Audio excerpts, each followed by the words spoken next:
this was particularly the countries represented at this table. I will say to me, you were fantastic.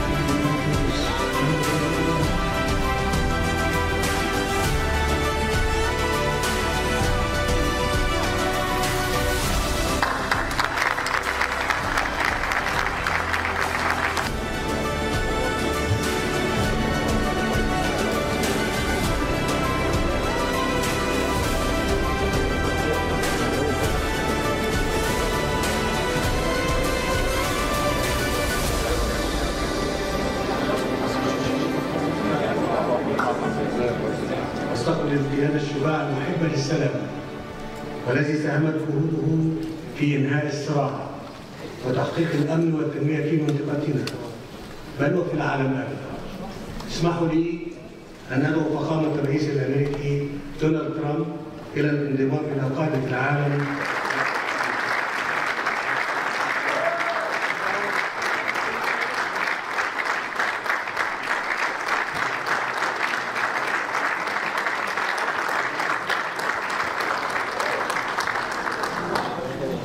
Also with us is President Prabowo, a very incredible man, of Indonesia. President.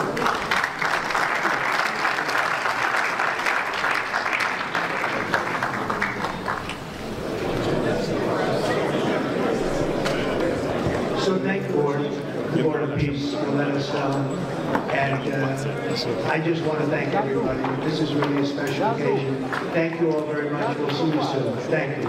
Thank you very much. Thank you.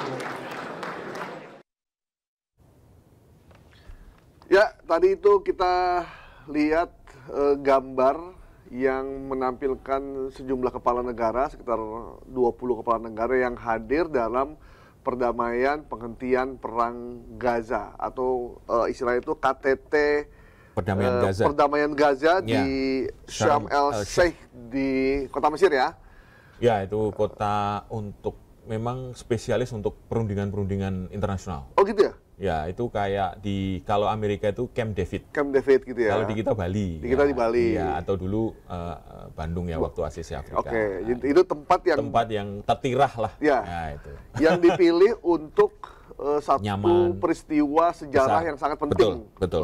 Untuk tahun 2025 ini setelah ada genosida 2 tahun yang lalu dan terjadi perang di Gaza yang menewaskan ribuan warga Palestina.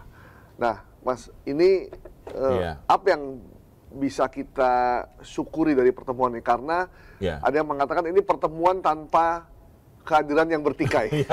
Iya, betul. Jadi secara politik memang ada yang mempertanyakan kira-kira implementasinya sejauh mana ini kalau perdamaian yang dipelopori oleh Presiden Trump dan Presiden Mesir ya. Dan yang lain-lain juga mendukung. Ada 20 negara total yang hadir di situ, termasuk Indonesia ya. Nah, ini tentu kita melihat ini sangat positif bagi penghentian serangan untuk warga Gaza yang sudah hampir setahun ya menghadapi situasi yang sangat pelik dan mungkin mereka sampai di tataran lelah untuk menghadapi perang. Berat lah. Sangat berat kondisinya. Kondisi Gaza juga hancur lebur, dibombardir hampir tiap hari.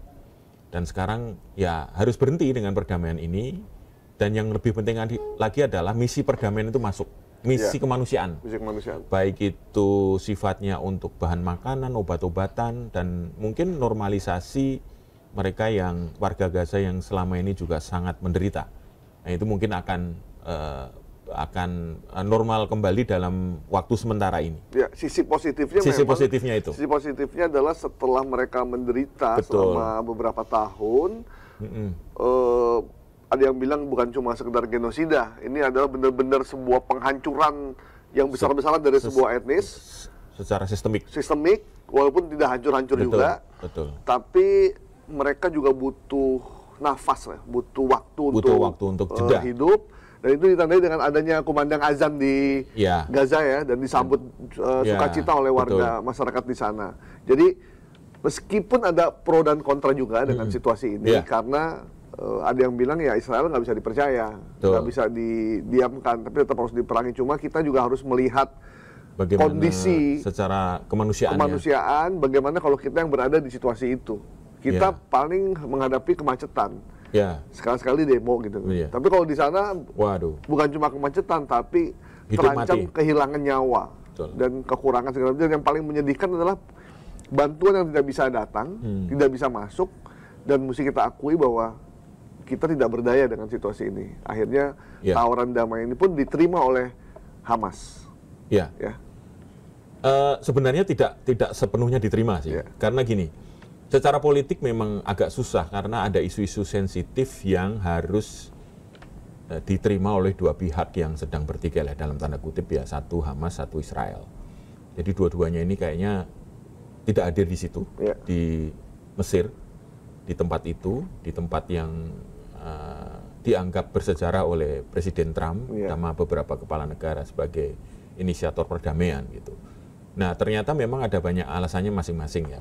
Kalau Israel itu dari awal memang nggak setuju two state solution, terus kemudian dia juga tidak nyaman dengan beberapa negara yang mendukung Palestina. Mungkin termasuk Indonesia kali ya. Itu tidak nyaman berfoto bersama di situ. Tapi bagi Hamas yang berat adalah kalau menurut beberapa informasi yang kita dapat dan mungkin juga teman-teman juga bisa baca di berbagai sumber, Hamas itu tidak percaya bagaimana nanti masa depan Gaza, pemerintahan ya terutama ya, masa depan politik Gaza. Setelah nanti warga kembali, kemudian siapa yang akan memimpin Gaza? Itu nomor satu. Yang kedua, kalau mereka dilucuti senjatanya, itu mereka keberatan.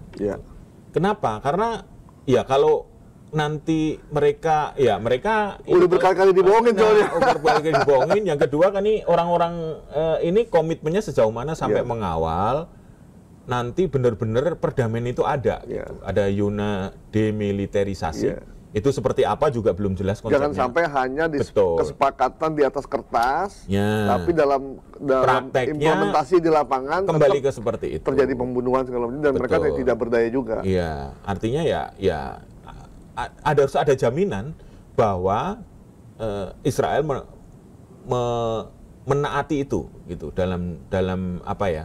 Harus ada upaya paksa agar mereka tidak melakukan serangan lagi gitu kan. Iya, kalau dulu kan di Amerika tuh sempat waktu zaman Yasir Arafat dengan Yitzhak Rabin kalau nggak salah ya. Iya. Itu mereka hadir dua-duanya. Betul, dua-duanya di Camp David itu. Di Camp David. Kalau ini kan mereka tidak hadir. Ini kan dua-duanya hadir.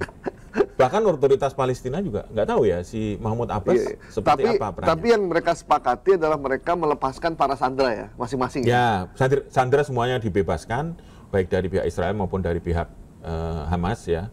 Sama-sama dibebaskan tuh. Ini juga sangat baik bagi kemanusiaan lah ya. Kita dukung agar mereka jeda menikmati ini nanti perdamaian. saya mau bacain deklarasi lengkapnya ya.